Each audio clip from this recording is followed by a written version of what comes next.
Hello, everybody, and welcome into the inaugural episode of Patriots Real-Time Reports, where I will be diving deep into one matchup, one storyline, one headline about the New England Patriots. And for today, I will be talking about the Patriots defensive line going up against the Colts offensive line in joint practices, which will take place on the practice fields at Gillette Stadium next Tuesday. These videos are going to be 2 to 4 to 5 minutes long. However, they're not going to be the length of a podcast, though, and they will be more decisive and to the point.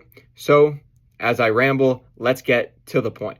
All right, last season, the Colts had a mediocre offensive line. When you look at the overhauling basic level stats like sacks given up, the team was good.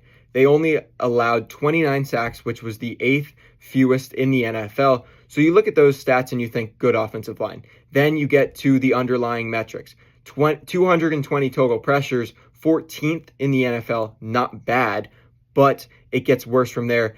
The team averaged 2.66 seconds to throw, which was 31st in the NFL. So not good there. And then they also allowed the 12th highest QB pressure rate last season with a 36.5% pressure rate.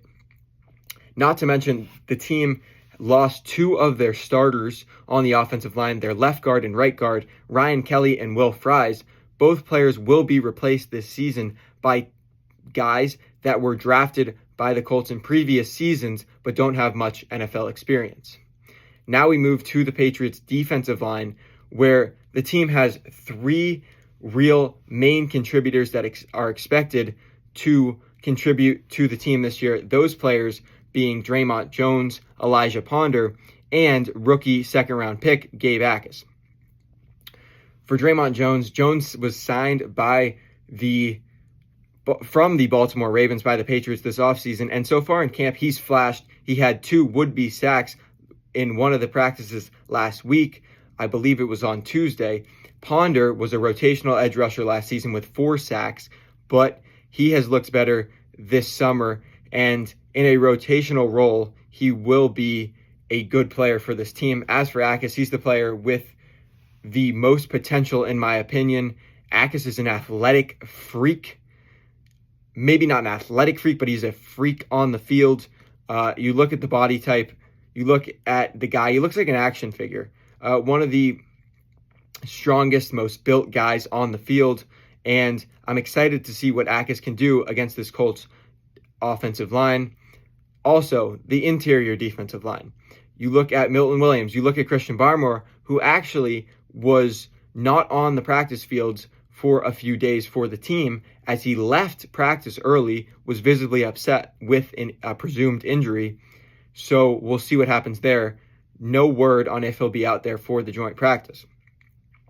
As we start diving into the depth for the Patriots defensive line, you look at your Joshua Farmers, your Corey Durgans on the interior, and then on the exterior or the outside, you have guys like Braden Swinson, who is looking to make a roster surge. He hasn't done much this preseason, this training camp, and you got guys like Xavier Holmes, who's been mixing in with the ones and the team really likes.